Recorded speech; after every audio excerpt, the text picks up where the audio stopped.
let's talk about the noise in social media. And I think we all have experienced this. And as you log into Facebook, Instagram, Twitter, you're just inundated with noise. It's a constant. But we do know that social media works, and so we have to be there. There's a stat that says 59% of people who interact with charities online donate money. So social media does work, and we know that it does, but it is still very crowded and noisy. And I think for a lot of charitable organizations, especially small to medium-sized ones, it can be overwhelming and can be a real struggle.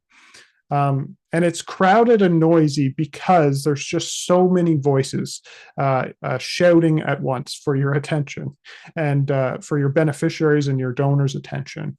We know that on average, most people spend 2.5 hours per day on social media. And the amount of content posted on social media is just overwhelming. On Facebook, there's about 300 million photos and 300,000 statuses posted every single minute. So Facebook is incredibly loud. On Instagram, there's 95 million photos and videos per day. And on Twitter, there's 500,000 tweets per minute.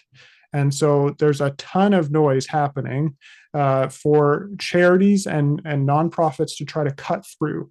It's very hard and it's a big struggle. And it's even more of a struggle because, of course, charities and nonprofits, compared to businesses and individuals, they have limited resources. A lot of the team members are juggling a ton of different tasks and balls in the air. They have limited budgets, and they also have limited experience sometimes working in these different platforms. So that's really our heart at Louise Street Marketing. We want to work with charities and nonprofit organizations to bridge the gap. We want to do that through free webinars like this and advice. And if you just send off an email, we're happy to answer it. This is kind of the way we want to give back to charities, knowing that there is a big struggle to cut through the noise in social media and just in general through digital online means. But we also provide as well strategy, so we can work with you to create a strategy, which we're going to talk about in a second. And we can also take that ball out of the air for you and juggle it for you so that you can focus really on changing lives and impacting communities. And that's really what we want to see happen. We want to try to help in the few ways we can with the marketing and online means so that you can do your job in changing lives. And so that's kind of the problem, the noise in social media and how crowded the space is. And really what it requires is a game plan. A plan from the start to the end that is really step by step building on itself. And this is one of the biggest struggles I think that a lot of organizations have is they don't follow a step-by-step plan. They kind of just jump right into posting or creation, and they don't really think about the strategy and plan things out at the start. And that's one of the biggest things that I find when talking to executive directors and social media managers within charities and organizations is they just don't have the time or the know-how to figure out that strategy, and they just jump straight to posting. And so we're going to talk about kind of these 3 steps here in the plan to social media so that you can apply them to your own charitable organization. So the first one is strategy, and I think this is one of the most important ones, and it's definitely my favorite. The strategy for social media marketing. And there's 4 kind of things that you can kind of write down if you want or not. That's okay too. 4 different points that are important for strategy. And they're really important because you want to reach the right people with the right message and in the right channels where they are. It's really important to make sure that you are reaching those people the right way. In the most efficient way. And so the first thing is just off the bat, knowing your audience. And with a charitable organization, we have a number of different audiences. You have the donors, volunteers, partners, beneficiaries. There's lots of different people listening to what you're saying. And so knowing those different audiences and understanding them, understanding like where they live geographically, understanding their age and their gender, some of the demographics, and then understanding their interests. What are they interested in outside of your charitable cause and your organization's purpose? Where do they hang out online? Where do they hang out in person in real life? These are important things to know right off the bat. And just taking some notes and discovering who they are is really important. And of course, audience research is definitely a big part of that. You can do surveys through like MailChimp or SurveyMonkey. You can look at your analytics, like Google Analytics will tell you a bit about that, as well as like Facebook, Instagram analytics. There's lots of ways to figure out who your audience is, but it's really important to know your audience and then create like personas that will define who you're speaking to. And as you post and as you build your posts, you can think about who you're talking to now and really understand how you can talk to them the right way. So that's the first thing, know your audience. The second thing is clarifying your purpose. And I think this is really important because often, again, we just jump right into posting and we don't necessarily understand why we're doing it or what we're aiming to accomplish. And so the first thing in just clarifying your purpose is defining your objectives. Like what are you trying to get out of social media posting? You have very limited time already and limited resources, and your team's very busy. And so it's really important to know your objective and to aim to complete it instead of just posting for posting's sake. And so defining SMART objectives, SMART meaning specific, measurable, achievable, relevant, time specific. So SMART objectives. And then understanding your KPIs or your key performance indicators, basically the statistics that align with your SMART goals, is really important to do right off the bat. So just a few examples. You might, with social media, want to increase awareness about your mission or your organization. And so your key performance indicator would be reach. How many people are you reaching with your message? You might want to boost engagement with your organization and some of the posts. And so you'd look at shares and interactions as your KPI. You might want to drive donations. And so your KPI would be donation form fills on your website or on Facebook, Instagram through the donate button. You want to recruit volunteers, you would look at volunteer signups and so on. And you might want to build commitment, educate, increase web traffic, promote events. There's tons of different objectives you might have. But it's really important to write down ahead of time, what are your objectives? What are you trying to get out of social media? And make sure they are measurable, they're specific, they're time specific, they're achievable. All these things, and then note your KPI so that when we're done posting, after the month is done, and we'll talk about this, we look at our KPIs and we kind of work backwards and figure out how can we improve over time. Then you also want to, within clarifying your purpose, is make sure that everything you do aligns with your charity's mission and vision. And that's really important as well. You need to understand your why. Why do I exist as a charity and as an organization? And make sure that everything that you create aligns with that mission and vision, that it aligns with your why, so that there's this common thread through all your posts and all your information that really aligns it all and creates a real tone of voice that's flows through the whole thing. So that's the first thing. Second thing, actually. So knowing your audience first, and then clarifying your purpose. The third thing is finding your voice. So one of the key things to finding your voice is, first of all, defining your story. And this comes from the mission and vision, and your why is what is the story that you're trying to tell over time?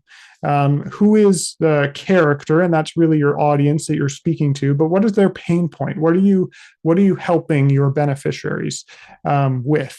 And then as the guide, as the help to the beneficiary, who is the real character, what solution do you provide? And really that's the idea of marketing. It's telling a story. It's engaging people with a story. And so you want to make sure that you understand your story, your organization's story. What is the pain point? Who's the character? What do you provide as the guide? And then what's the plan for action? And making a really easy step-by-step story. And that's important when you're finding your voice is what kind of story do I tell? But from there, you want to establish a tone and a style. And you'll find this as you look at social media marketing presences throughout the internet. There's definitely different tones and styles that each social media organization or platform are geared towards.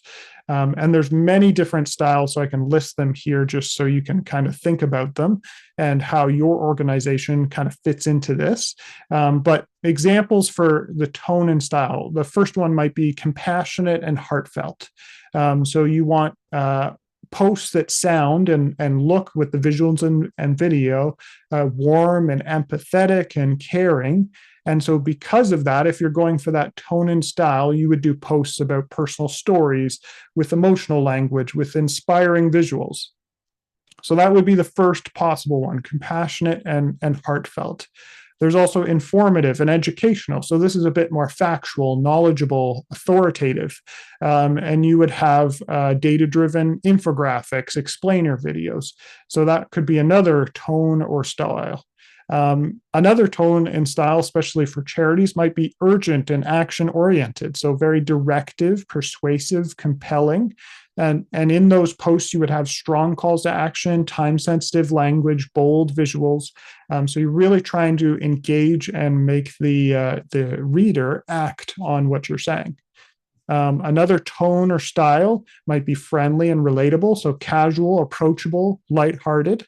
And then you would post conversational stuff, humorous stuff, behind the scenes. Your organization might have a conversation or tone of inspirational and motivational. And so you do things that are, your voice would be uplifting, optimistic, encouraging, and you would post quotes and success stories and aspirational messages. And this continues on, this tone and style. There's formal and professional, hopeful and optimistic, empowering and bold. So there's a lot of different tones and styles, and defining that off the start and understanding what kind of tone and style you want to communicate, knowing who your audience is and your purpose. It's really important to nail that down and understand, because it helps to create ideas as to what you want to post. And it also gives your team the kind of voice and way you want to go about writing your content. From there, you want to develop your content pillars. So content pillars are really just the mainstay posts that you always want to make sure you're using one or more of these types of posts. So again, this comes out of knowing your audience and your purpose and also your voice. But developing these content pillars are important to keep you and your team kind of aimed at the same place. And so some of the common pillars that would hold true for nonprofits, charities, would be storytelling, calls to action, education, gratitude, and engagement. So storytelling, calls to action, education, gratitude, and engagement. So the idea would be listing your pillars, the types of posts you're going to do, and then making sure that every single post does one or two of these pillars. You want to make sure that each post falls into one of these categories. And in doing so, you'll always share the same type of message over and over, following your tone and style, knowing your audience, and you'll give your team kind of these like pillars to hold true to. So that's the third thing, knowing your audience, clarifying your purpose, and then finding your voice. And then finally, choosing your platforms. It's really important. I think charities and organizations often jump to, we need to have every social media platform that exists. And unfortunately, what happens there is there's posting in the same ways everywhere, kind of missing and misunderstanding who you're talking to, because it does change per platform. And sometimes it ends up with a platform being neglected, and that's often worse than just not posting or posting once a week. Not posting at all makes us look like we're not engaged at all. And so it's important, now that you know your audience, your purpose, and your voice, to choose the platforms where your audience exists and where they engage. So just to give you an idea of kind of, this is very generalized information, but who is on each platform, so that you know where you need to be and make sure that your audience fits within these kind of parameters. So if you're on Facebook, you want to be reaching people between 35 to 65 plus, so 35 and up. Both male and female are on Facebook, and it's really family, community, lifestyle. So we all know about Facebook, definitely one of the biggest social media platforms around. But make sure that if you're speaking to 35-year-olds and greater, that you are using and are active on Facebook. Instagram is mainly targeted at 18 to 44-year-olds, both male and female, and it's more about the storytelling and the visuals. So less family, community, lifestyle, and more storytelling and visuals, and it's a lower age group in general than Facebook. And so again, if your audience, your personas fit into those places, you want to be there. If they don't, you don't want to be there. You'd rather not be there than be silent or be irrelevant to the audience there. Twitter, 25 to 49 are the age groups there. It's slightly more male dominant, but definitely females there as well. And the focus is news and activism. So you take a very different approach than you would on Facebook, on Twitter or X, of course. TikTok is 13 to 34-year-olds, so a much lower age range, male and female, and much more focused on viral entertainment, less about news and storytelling and those kind of things. Pinterest is 25 to 55. It's definitely dominated by females, 76% female, and it's focused on DIY, lifestyle, that kind of stuff. LinkedIn is 30 to 55 plus, and definitely starts to drift off there at the end at the higher age range, both male and female, and professional focus there. And then YouTube is 18 and up, and it's male and female and focused on educational content for the most part. And so those are kind of all the major social media platforms, and just making sure, again, that you're choosing the right platforms to reach your audience is really important. If your audience is not there and not engaging, then it's better not to be there at all. You want to really focus your time on where your audience is. And so this is the first step, and often the most overlooked step when we talk to charities and organizations. Knowing your strategy is really, really important to building a good foundation across the board. Knowing your audience, understanding who you're talking to, clarifying your purpose, having some smart objectives and some KPIs to align with those objectives. Finding your voice and making sure it matches your audience really well, and then choosing your platforms and making sure that you are where your audience is and communicating in that way. So that is the first step in our game plan, the first step of 3, creating that strategy. Next, we get into creation. So now that we have the strategy, we understand the tone of voice, we understand our purpose and our audience, we want to get started creating some content. And we want to create content that differentiates, attracts, and directs. So it's cleverly the DAD framework, which just means differentiating, like capturing attention by being different.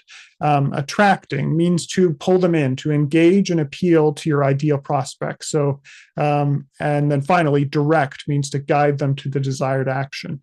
So often posts might have 1 or maybe 2 of these things, and it fails to actually perform towards your KPI or your objective. So you want to make sure that every single post that you create has all three things, that it differentiates, it pulls somebody in, it grabs their attention in the noisy, crowded space of social media.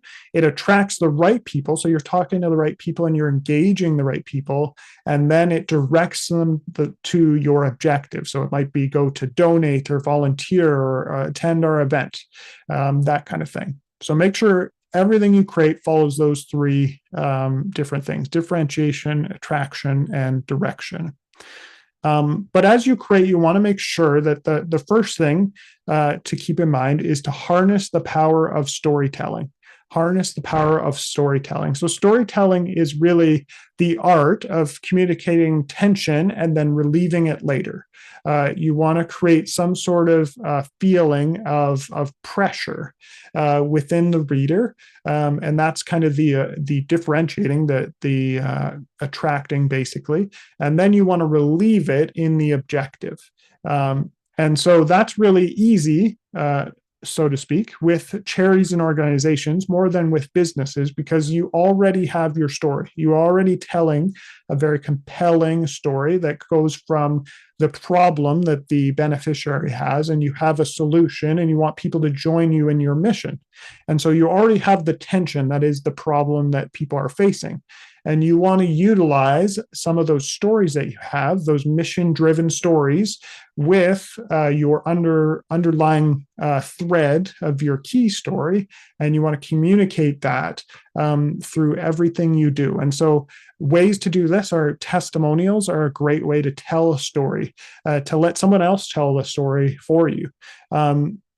Behind the scenes moments, impact stories, all these ways are ways to story tell with your main story thread throughout, but also with little mission driven stories in each post. And so that's really important to think about is as you look at each post, am I telling a story? Is there a problem? Is there tension being created? And am I resolving it in the post? And one of the great tools, of course, that all charities and organizations can benefit from in the creation process is AI. And we definitely don't discourage it. I think it's a really good tool as long as you give AI the right parameters.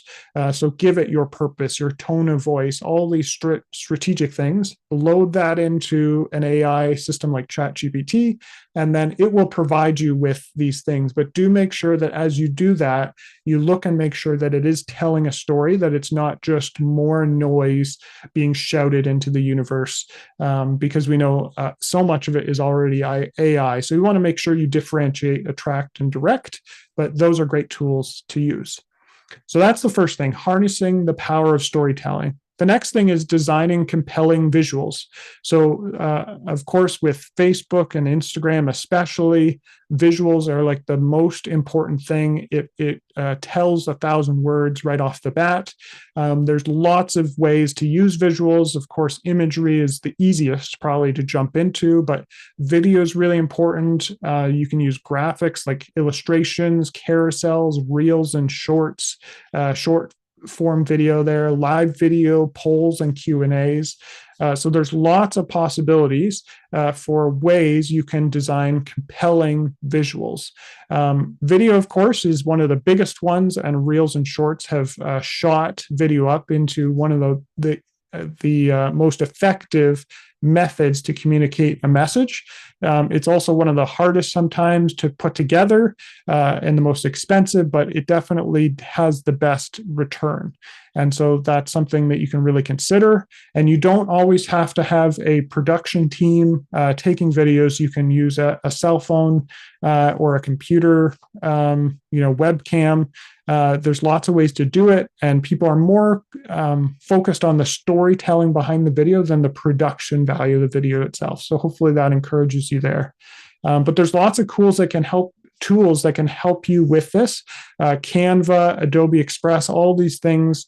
There's tons of AI as well built into those and other programs. And so you can use all of these to create compelling visuals that add to that storytelling so that you tell a cohesive story. And then you want to direct. So you want to utilize strong calls to action throughout all of your posts. And this, again, is one of the biggest failures that I see with organizations is they're good at storytelling because they know their story really well, and they work on the visuals. And they usually have somebody internally that can do that or use AI, but they fail to think about the next step. What is the objective? What is the call to action for each post?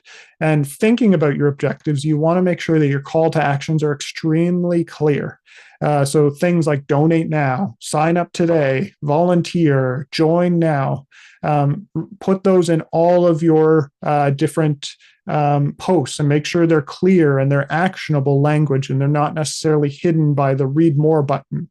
You really want to make sure that they're clear because social media is really just a conduit to other means.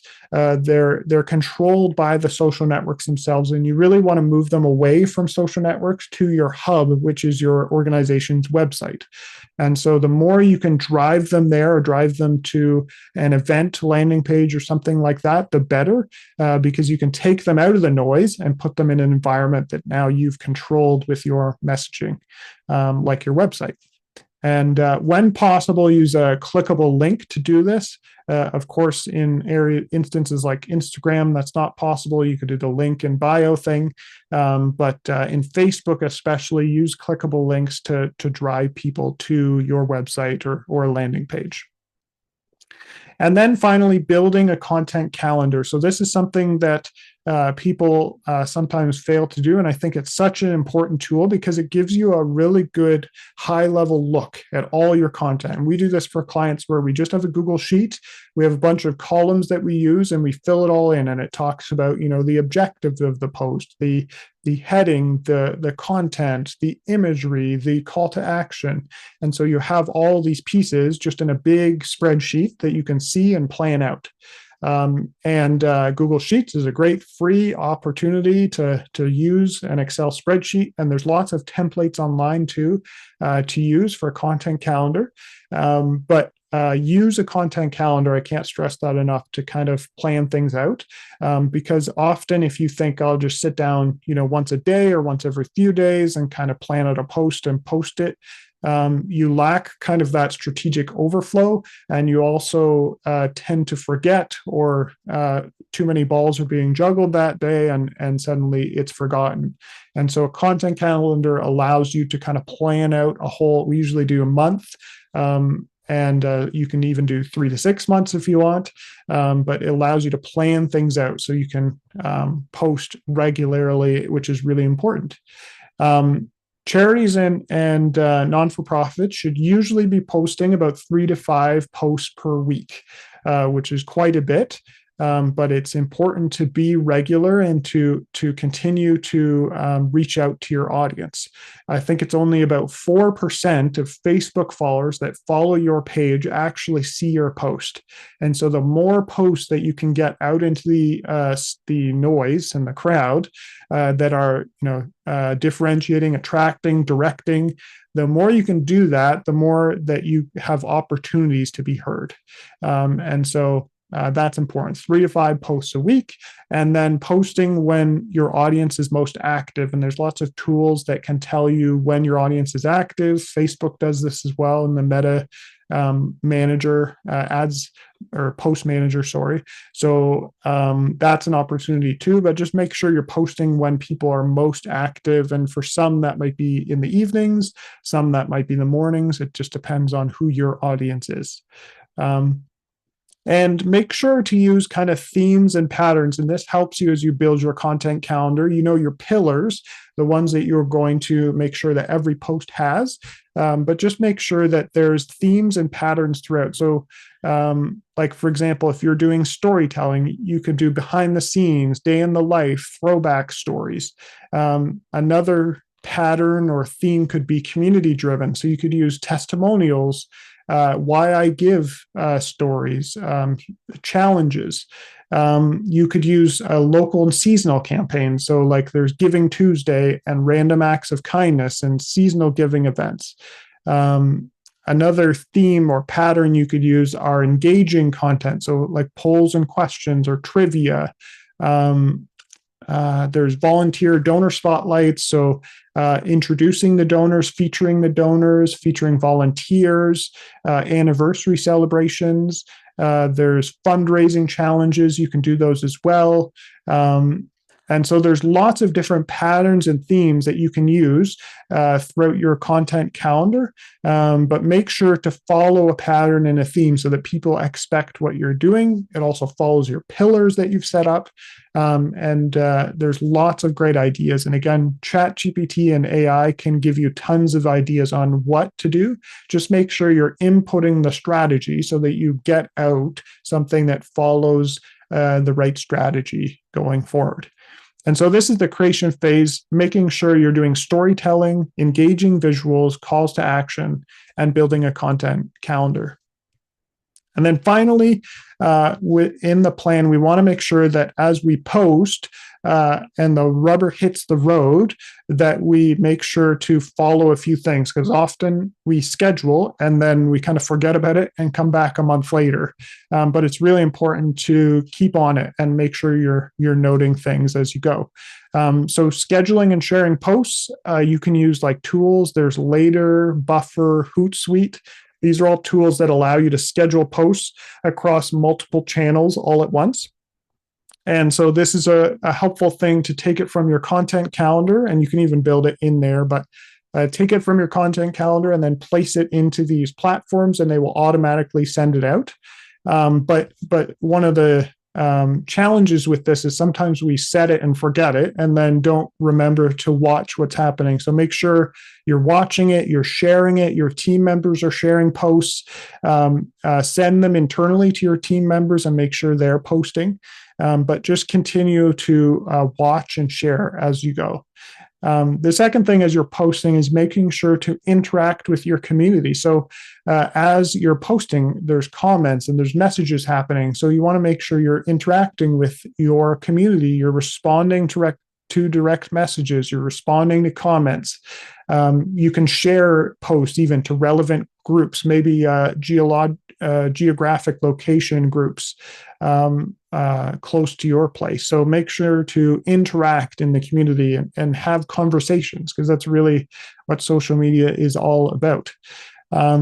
But finally, you want to track and analyze your KPIs. So KPI is a key performance indicator, and it harkens back to the idea of your objective, that you connect your objective with something that you can measure to define if you're accomplishing your objective.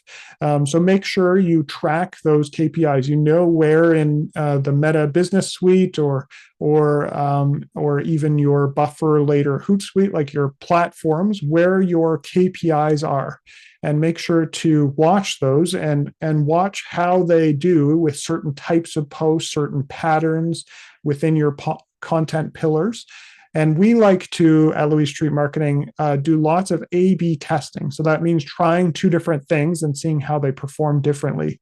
So we might A/B test two different content pillars and see how our audience interacts, or try different visuals and see how they react to those visuals.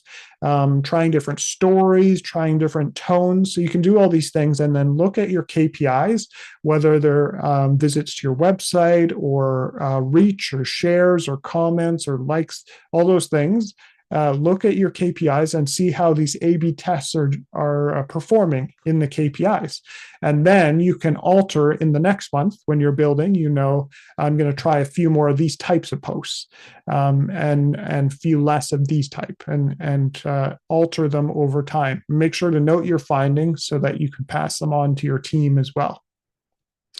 Some of the common key metrics for charities, just so you understand, for followers, for mid-sized charities, these are just numbers that are very general, so take them as you want. But on average, a mid-sized charity on Facebook might have about 32,000 followers. On Instagram, the average is 7,600. And then on Twitter, it's 17,737. So that's a number of followers on average for mid-sized charities. Unfortunately, you may have an audience of 32,000 on Facebook, but the average reach for mid-sized charities is about 4%. meaning that with every post, you're only reaching about 4% of the 32,000 followers, or however many your organization has. And so, again, that reiterates the idea of moving them out of that platform into your website, where you're controlling and you get 100% of the actual attention, but also making sure to be regular in your posts 3 to 5 times a week to really get that kind of interaction.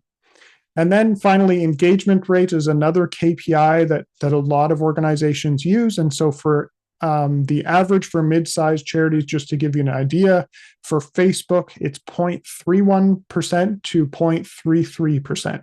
So that's the engagement rate. So when you look in Meta, you'll see some of these same things. For Instagram, it's 0.623%.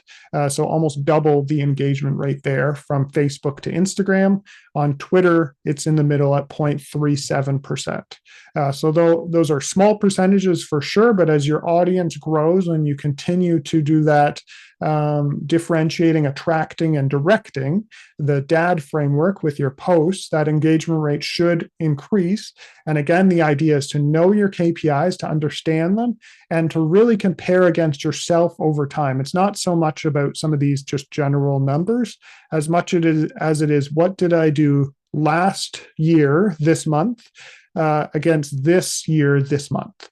And the reason I say year over year is because seasonality really plays into it a lot. But it's important to look year over year and see how am I improving or how am I going down in some of our KPIs, and what do we do differently? What can we do differently in the future? And so that's really important as you're posting, is to think about the interact in the community, watching and sharing those posts, and then looking at your KPIs. So as you follow this plan, there's really 2 routes you can find yourself in, and you may find yourself in the misusing social media bucket right now, but there's a ton of opportunity to make an impact for your cause, and it exists in social media. But sometimes if we don't have the strategy and we don't create the attractive and engaging and directing content, we can waste those precious resources that are already limited and already stretched thin. And so we want to make sure that you leverage social media, that you cut through the noise, you reach the right people, you reach them with the right message. And that leads to steady increase over time. It's not going to happen all at once, but it grows over time, and your impact grows because of that. And so just some key takeaways that I think are a lot of failure points with a lot of organizations I've talked to. So these can be some things that you can look to improve in your organization's social media approach. The first one is just not forgetting the strategy. Don't jump straight to posting.